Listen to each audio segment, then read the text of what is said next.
नमस्कार दोस्तों। आज हम लोग एक लालची मिठाई वाले की कहानी सुनेंगे।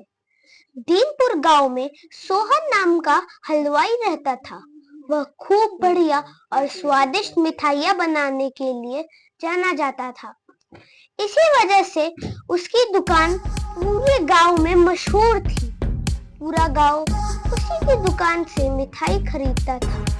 वह और उसकी पत्नी मिलकर शुद्ध देसी घी में मिठाइयाँ बनाते थे। ये मिठाइयाँ काफी अच्छी और स्वादिष्ट बनती थी। हर रोज शाम होते होते उसकी सारी मिठाइयाँ बिक जाती थी और वह अच्छा मुनाफा भी कमा लेता था। मिठाइयाँ से जैसे ही आमदनी बढ़ने लगी, सोहन के मन में और पैसा कमाने का लालच आने लग गया। अपने इसी लालच के चलते उसे एक तरकीब सूझी। वह शहर गया और वहां से एक दो चुंबक के टुकड़े लेकर आ गया। उस टुकड़े को उसने अपने तराजू के नीचे लगा दिया। इसके बाद एक नया ग्राहक आया, जिसने सोहन के पास से 1 किलो जलेबी खरीदी। इस बार तराजू में चुंबक लगाने की वजह से सोहन को अधिक मुनाफा हुआ।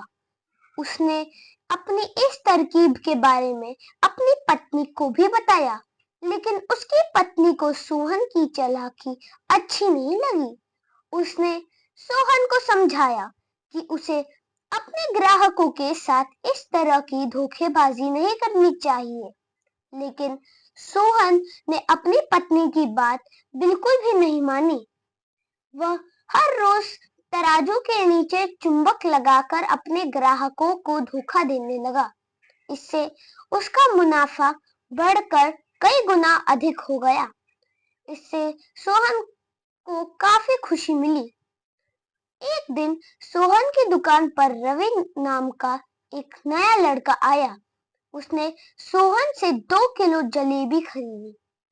सोहन ने भी चुंबक लगे तराजू से तोलकर जलेबी दे दी। रवि ने जैसे ही जलेबी उठाई, उसे लगा कि जलेबी का वजन 2 किलो से कम है। उसने अपना शक दूर करने के लिए सोहन से दोबारा से जलेबी को तोलने के लिए कहा। रवि की बात सुनकर सोहन चिढ़ गया। उसने कहा, मेरे पास इतना फालतू समय नहीं है कि मैं बार बार तुम्हारी जलेबी ही तोलता रहूं। इतना कहकर उसने रवि को वहां से जाने के लिए कह दिया। सोहन मिठाई वाले की बात सुनने के बाद रवि जलेबी लेकर वहां से चला गया। वह एक दूसरी दुकान पर गया और वहां बैठे मिठाई वाले से अपनी जलेबी तोलने के लिए कहा। जब दूसरे दुकानदार ने जलेबी तोला तो जलेबी सिर्फ 1.5 किलो ही निकली। अब उसका शक यकीन में बदल गया था। उसे पता चल गया था कि सोहन मिठाई वाले के तराजू में कुछ गड़बड़ है। अब उसने तरबूज की गड़बड़ को सबके सामने लाने के लिए खुद एक तराजू खरीद लिया और उसे ले जाकर सोहन मिठाई वाले की दुकान के पास ही रख दिया। फिर रवि ने सभी गांव वाले लोगों को इकट्ठा किया। जैसे ही लोगों की थोड़ी भीड़ बढ़ने लगी, तो उसने गांव के लोगों को कहा कि आज मैं आप सभी को एक जादू दिखाऊंगा। यह जादू देखने के लिए बस आप लोगों को सोहन मिठाई वाले से खरीदा गया सामान एक बार इस तराजू में तोलना होगा।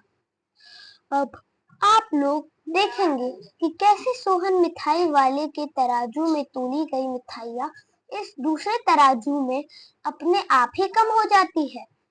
कुछ देर बाद एक दो लोग मिठाई लेकर रवि के पास पहुंचे, तो उसने ऐसा करके भी दिखाया। इसके बाद सोहन के दुकान से जिसने भी मिठाई खरीदी, सभी ने रवि के तराजू में तोल कर देखा तो सबकी मिठाइयाँ 250 ग्राम से लेकर आधा किलो कम थी। यह सब देखकर लोगों को काफी हैरानी हुई। अपनी दुकान के पास ही यह सब होते देख सोहन मिठाई वाला रवि से झगड़ने लगा। उसने लोगों को बताया कि रवि यह सब नाटक कर रहा है। अपनी बात को सही साबित करने के लिए रवि सीधे सोहन मिठाई वाले के तराजू लेकर आया और तराजू में लगा चुंबक निकालकर सबको दिखाने लगा। यह देखकर गांव वाले लोगों को बहुत गुस्सा आया। सबने मिलकर उस लालची मिठाई वाले को खूब मारा। अब उस लालची मिठाई वाले को अपने लालच और उसके कारण की गई गलत हरकतों पर पछतावा हो रहा था। उसने अपने गांव के सभी लोगों से माफी मांगी और वादा किया कि भविष्य में वो ऐसा कभी नहीं करेगा। सोहन की इस धोखेबाजी पर पूरा गांव नाराज था, इसलिए लोगों ने उसकी दुकान से काफी कम कर दिया। इसीलिए लोगों ने उसकी दुकान में जाना काफी कम कर दिया। इधर सोहन के पास पछताने के अलावा कुछ और नहीं बचा, क्योंकि वह पूरे गांव वालों के सामने भरोसा खो चुका था। तो दोस्तों, इस कहानी से यह सीख मिलती है, कभी भी लालच नहीं करना चाहिए। हमेशा ईमानदारी के साथ अपना काम करने से ही इंसान को नाम मिलता है।